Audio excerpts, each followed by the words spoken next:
The system I have next to me here is the Mesh Computers Elite Z370 Pegasus TechteamGB edition. Now you can check out this system in the links in the description down below, but to give you a bit of a headline into what's in the system, you have an Intel i5 8600K, a Z370 Prime ASUS motherboard, as well as an ASUS GTX 1080, 16 gigs of DDR4 RAM, a 250 gig or 240 gig M.2 SSD, and a 1TB hard drive. With all of those specs, you'd expect this thing to perform rather well in gaming, and I've got to say it does. Let's take a look at the performance results. Starting off with 3D Mark Firestrike, we have some pretty impressive scores at 18,000 points, 9,362, and just shy of 5,000 points, which again, all pretty respectable scores. In Dirt Rally on ultra settings, we're looking at 179 FPS average at 1080p, 120 and 1440p, and 68 at 4K. Again, very impressive. And GTA 5 on very high, we're looking at 176, 154, and 77 respectively. Otherwise, taking a look at Unigine Heaven, this one, again, if you look at the minimums on 1080p, it's a bit of a strange thing, but it's just how Heaven runs, so don't worry about it. We have 178, 102, and 39 respectively as well, which again, are pretty decent scores. When it comes to PlayerUnknown's Battlegrounds, tested on the Sanhok map on ultra settings, we're at 115 FPS, 81 and 37. Again, all pretty playable. Obviously 4K is a little bit stretching, but this is on ultra settings, and Fortnite on epic settings is 143, 95, and 47. So again, a lot of room for, turning down settings at those higher resolutions, and very, very playable numbers all around. So now you've seen how well it performs, let's actually take a look at the system itself. The first thing you'll notice is the tempered glass everywhere on both side panels and on the front. This, I believe, is a GameMax case and is actually pretty nice looking. On the front you have three 120mm addressable RGB fans, and you can actually see their kind of light loops all the way from the side as well as through the tempered glass front,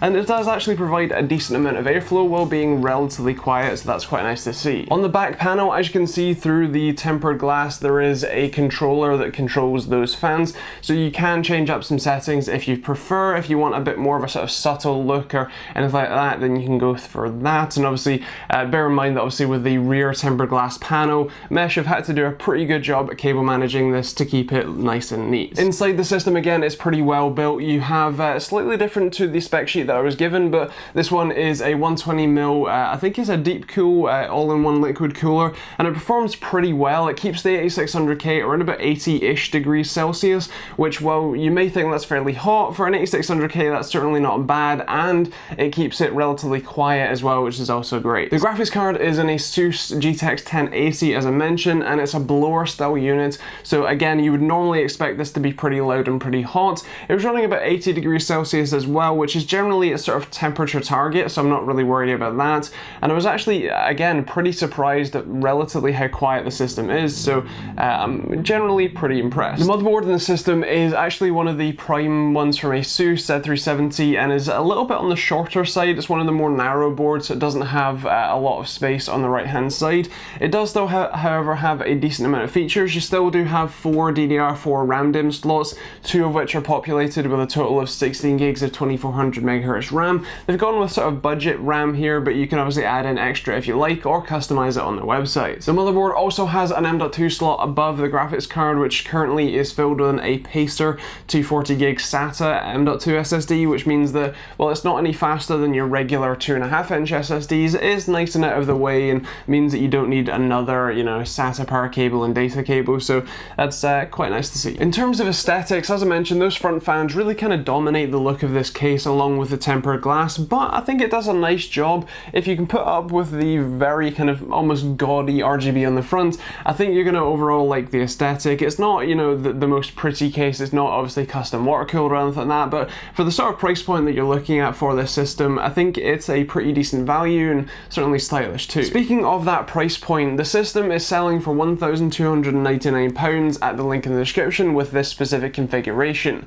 Now, bear in mind that that does include Windows 10, so if you are parting things out and you're looking at prices, then do factor that in as well. But overall, I think it's a fairly decent decent value for money for the parts that you get and the system that you get as well. And of course, I actually just did a video comparing this system to an identical 2600X Ryzen system. So if you want to see how those two perform, then you can take a look at that video. I'll leave a card up above for you. So would I put this PC on my desk? Would I make it my next kind of main gaming, editing, all that sort of stuff rig? Well, personally, no. I would much rather have an 8700K or a Ryzen 2700X or the 1700X that I have currently, just because of the extra computing power for video editing. But if I was explicitly going for a gaming machine, I'd be plenty happy to, you know, use this as my main rig. It is a little bit on the gaudy side with the RGB in the front, but you can use that control on the back to kind of tame things down a bit. So overall, I am pretty happy to recommend it. Mesh are someone who I've worked with for a good while now, and as far as I'm aware anyway, have a pretty decent reputation, so feel free to check them out. As I said, I'll leave a link to this system in the links down below. You can also customize it on the website, so feel free to take a look at that too. So you've heard my thoughts. I would love to hear yours in the comments down below. Are you interested in this PC? Are you interested in pre-builds, or are you someone who builds your own and, you know, you'd never even look twice at a pre-build? Let me know in the comments down below, and of course, yeah, if you have any questions, leave them down there too. If you want to pick up any cool t-shirts like this one, you can do that with a link in the description down below. There's also plenty other ways that you can support the channel.